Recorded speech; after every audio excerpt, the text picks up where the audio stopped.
Hi, folks. Howdy.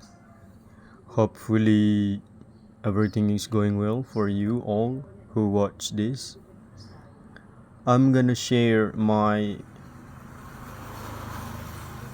argumentation, my point of view. Ya udahlah ya, itu openingnya kayak gitulah pakai bahasa Inggris biar keren. Katanya sih keren kalau pakai bahasa Inggris. Ya kita tahu kalau bahasa Inggris itu adalah bahasa internasional, bahasa yang tentunya kalau nggak salah itu nomor satu ya yang digunakan di seluruh dunia. Mau belahan benua apapun itu bisa menggunakan bahasa Inggris. Benua Asia, benua Afrika, benua Eropa maupun benua Amerika, bahkan benua Antartika ya. Benua Antartika. Tunggu dulu. Kayaknya saya tertarik dengan benua Antartika. Apakah Antartika benua Arktik ya? Ada berapa benua? Benua di dunia.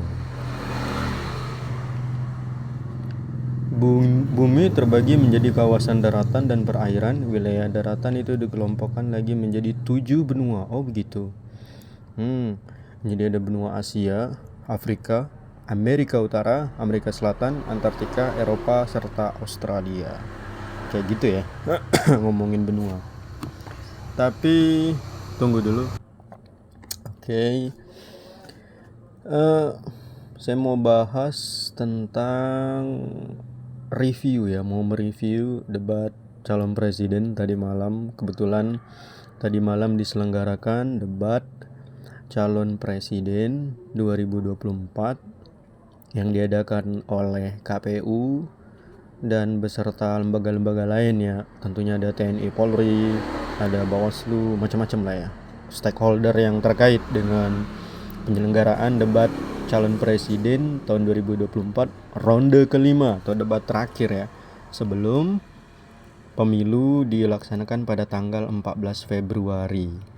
Jadi ada beberapa poin penting yang mau saya sampaikan di sini. Udah kayak pengamat-pengamat politik atau pengamat-pengamat debat ya. Ya kayak gitulah. Oke, langsung ke intinya aja. Jangan terlalu banyak bacot.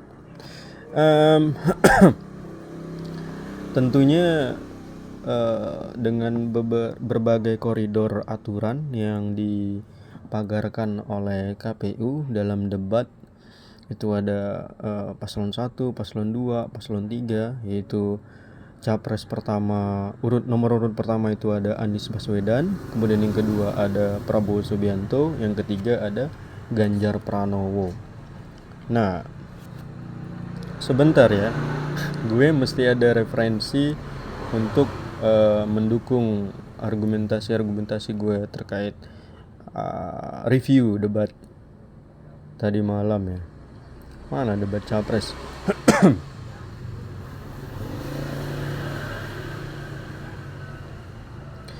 Oke, kita ambil dari Kompas TV Lampung. Ini tentunya dari YouTube ya. Jadi ada di kesempatan bertanya, Prabowo minta pendapat soal program miliknya pada Anies. Sebenarnya yang gue lihat dari penampilan ketiga capres tadi malam cukup hangat. Tidak ada saling serang yang terlalu wow ketimbang Pilpres 2019 dan ketimbang di debat pertama dan debat ketiga ya. Yang mana kita tahu di debat ketiga itu bentar ya.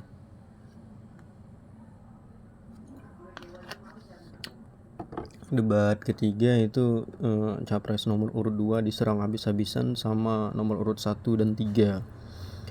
Ya menurut gua secara pribadi, ini pandangan pribadi ya, gue kira itu kurang etis ya, karena 2 lawan 1. Meskipun itu sah-sah saja dan dibolehkan dalam namanya juga debat. Debat itu bisa saling menjatuhkan atau ya paling tidak meruntuhkan pendapat-pendapat lawan bicara ya, atau lawan debat. Seperti itu.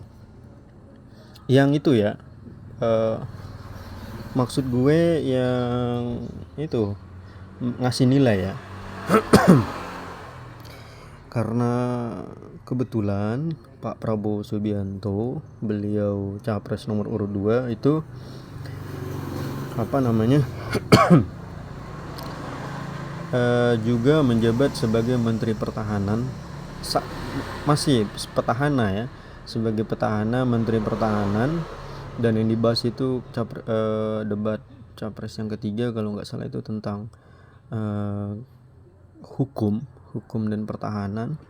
Jadi masing-masing, kalau nggak salah ya, seingat gue ya, kejadiannya itu Pak Ganjar memberi nilai 5 dari 10 ya atas kinerja Menteri Pertahanan Republik Indonesia. Itu sungguh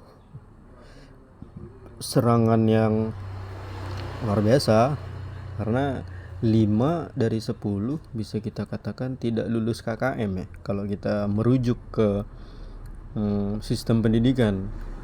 Tentunya itu di bawah rata-rata, biasanya tergantung mata pelajarannya ya, apalagi kalau ini pertahanan. Kalau 5 ya artinya kita udah kebobolan, udah diserang oleh negara luar mungkin ya, beberapa kali diserang atau dijajah atau gimana ya, gue nggak terlalu ngerti, cuman itu pendapat pribadi gue aja. 5 itu di bawah KKM berarti dia tidak lulus dan tidak berhak melanjutkan jabatan yang sedang diemban, seperti itu ya mungkin ya. Dan lebih parahnya lagi, Pak Anies Baswedan memberikan nilai 11 tapi dari 100. Wah, itu ya boleh-boleh aja ngasih nilai karena itu hak pribadi. Jadi apa ya, ya gue nggak terlalu ingin lebih jauh membahas itu karena itu tendensius dan juga apa namanya berbahaya. Jadi balik lagi ke topik tadi, gue pengen mengutarakan pikiran-pikiran gue terkait debat capres tadi malam. Oh ini jadi referensinya ini dari YouTube channelnya Kompas TV Lampung, yang judulnya adalah Debat Capres. Di kesempatan bertanya, Prabowo minta pendapat soal program miliknya pada Anies. Seperti itu ya. Kok nggak ada suaranya? Bentar. Galaxy A25 5G yang pasti upgrade performanya. Yang pasti hasilnya. Baik, silakan selanjutnya. Selanjutnya hadirin sekalian, calon presiden nomor 2 Bapak Prabowo Subianto, kami persilakan untuk bertanya kepada calon presiden nomor 2. Ya udah, sembari gue dengar kembali salah satu sesi tanya jawab. Kita mengerti tadi bahwa angka kematian atau usia hidup Indonesia termasuk. Oke, kayaknya gue tahu arahnya kemana tentang kesehatan ya. Kayaknya makan siang gratis yang diutarakan oleh Pak Prabowo Subianto, yang ingin menanyakan mungkin program makan siang gratis ya, apakah itu layak untuk diperjuangkan atau tidak.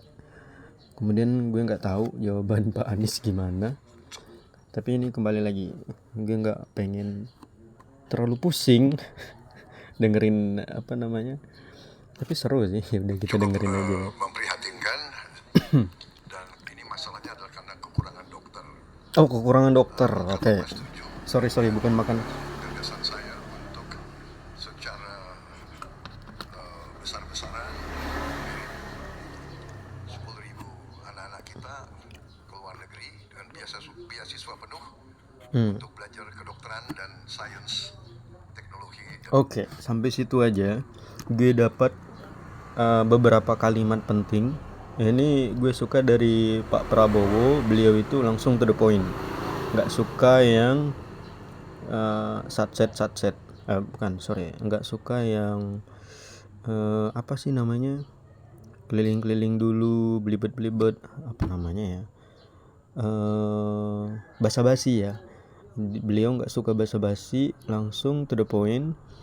Apa sih yang mau disampaikan, program apa yang ingin ditawarkan kalau terpilih sebagai presiden. Dan salah satunya adalah beliau ingin menyekolahkan dokter-dokter ke luar negeri ya, kalau nggak salah ya.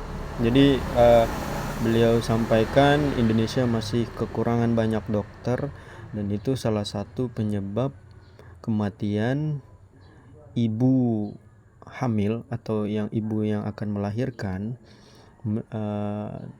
tinggi di Indonesia. Salah satunya karena kekurangan dokter.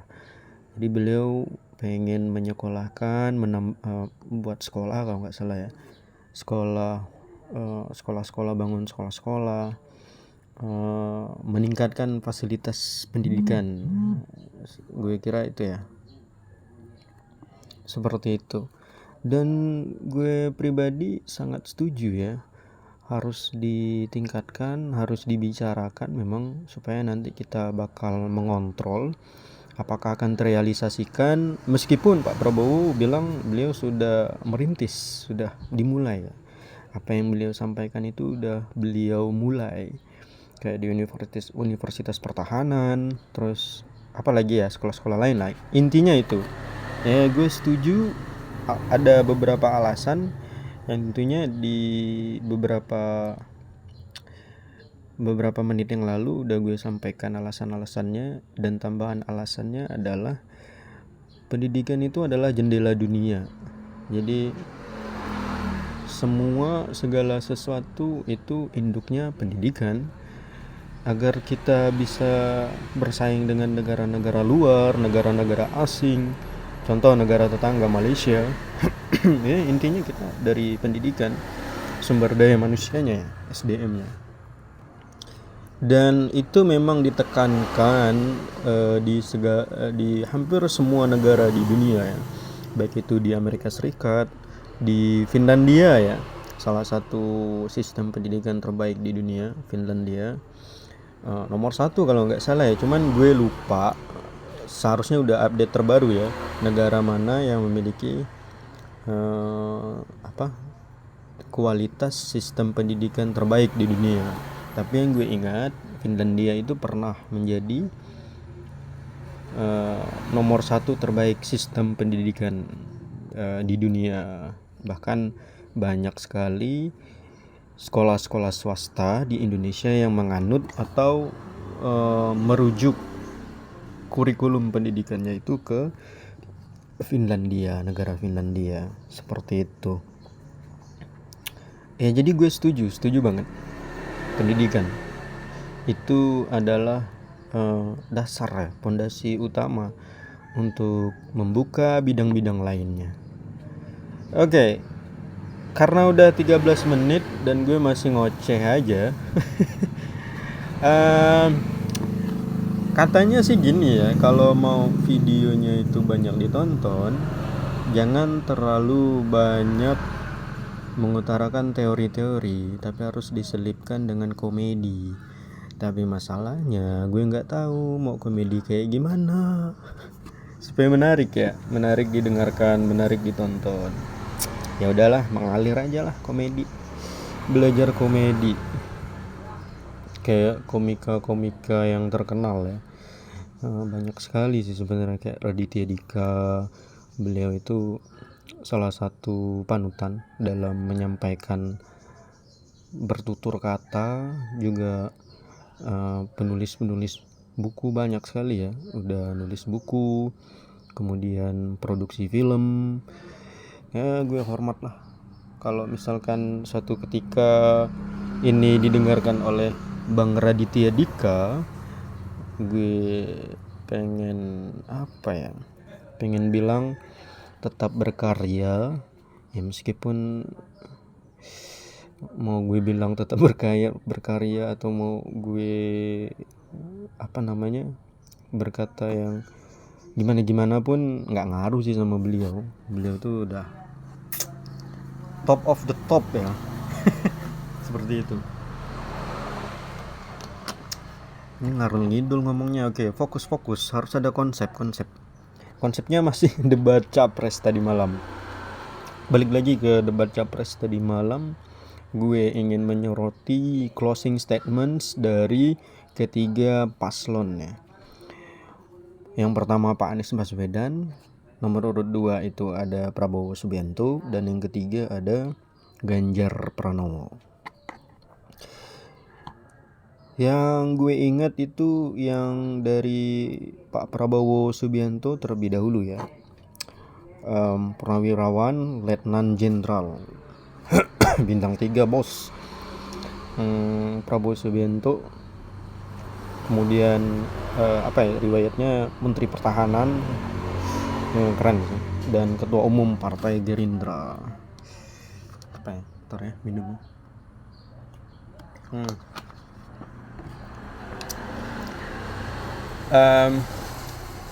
Respon pertama gue tadi malam ketika pertama kali dengar closing statement dari Pak Prabowo Subianto, gue merinding banget, gila.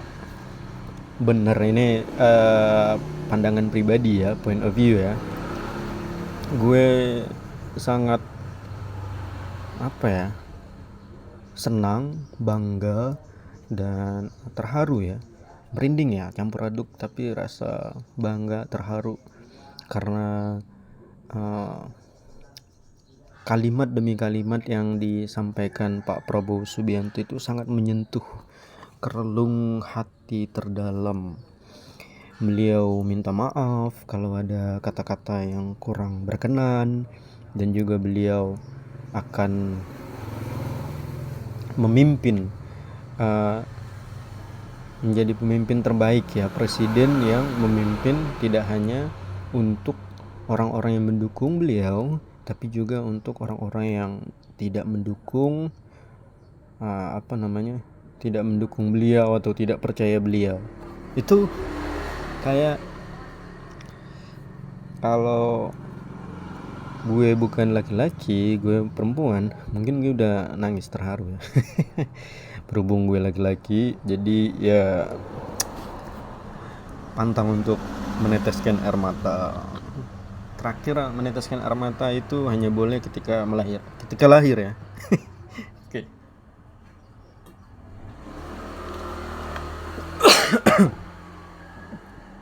Closing statement beliau itu, bentar,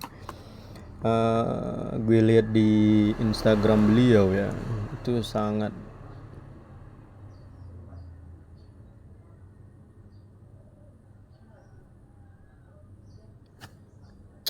mana ya,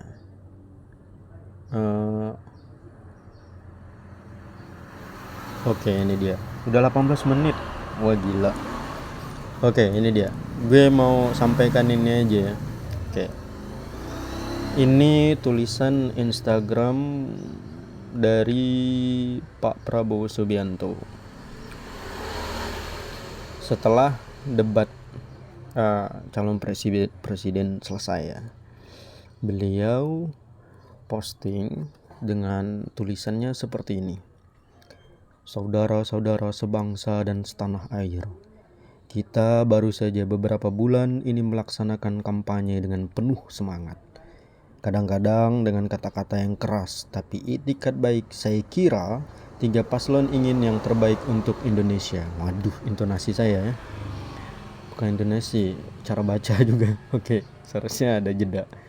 Karena itu atas nama Prabowo Gibran minta maaf kepada paslon 1 dan paslon 3 seandainya ada kata-kata kami atau perbuatan kami yang kurang berkenan. Nah, ini gila sekali. Gila dalam konotasi positif ya, maksudnya amazing ya. Ini outstanding lah ya, sangat menakjubkan, mengagumkan sekali kata-kata yang dipilih, dan ini menyentuh hati ya. Tulus ya, kelihatan sekali ini tulus. Tulisan-tulisannya ini tulus, bukan tulus penyanyi, tapi tulus dari hati ya. Kami juga mohon maaf, gue lanjutin dulu. Kami juga mohon maaf kepada KPU apabila kami bertindak kurang pas. Ingat, kami selalu berjuang yang terbaik. Kita harus menegakkan kerukunan, persatuan, kekeluargaan bangsa Indonesia, terutama pemimpin-pemimpin Indonesia. Saya tetap menganggap Mas Anies, Mas Muhaimin, Profesor Mahfud dan Mas Ganjar adalah saudara-saudara saya sendiri. Kita berjuang karena cinta bangsa Indonesia. Manakala Prabowo Gibran atas izin Tuhan Yang Maha Esa menerima mandat dari rakyat, kita akan menjadi pemimpin bagi semua. Saya akan menjadi presiden termasuk yang tidak memilih saya dan tidak percaya dengan saya. Waduh, ini apa ya, kayak jelek gitu, kayak dut gitu, menusuk langsung ke hati ya. Kami berjuang bertekad menghilangkan kemiskinan dari Indonesia, kelaparan dan kurang gizi dari rakyat Indonesia. Kami bertekad menekan angka kematian ibu-ibu yang melahirkan. Kami berjuang untuk hilangkan korupsi dan berjuang bagi perdamaian bangsa Indonesia. Ini lagi, paragraf terakhir, kalimat terakhir ini awesome, wonderful, and what is it? Unexpected ya, nggak terprediksi, di luar ekspektasi. Ini out of the box lah. Ucapan terima kasih. Kami berterima kasih kepada semua pemimpin-pemimpin Indonesia, Bung Karno, Pak Harto, Pak Habibie, Gus Dur, Ibu Megawati, Pak SBY, dan Pak Joko Widodo. Mereka adalah putra-putri terbaik. Sekarang kita menikmati, kita sekarang fokus. Musuh kita adalah kemiskinan, kelaparan harus kita atasi. Kita bangun Indonesia kuat, adil, makmur, aman untuk semua, adil untuk semua. Untuk semua, adil untuk semua. Assalamualaikum warahmatullahi wabarakatuh. Wah, keren banget. By the way, udah 22 menit ya. Kayak sampai sini aja. Bye.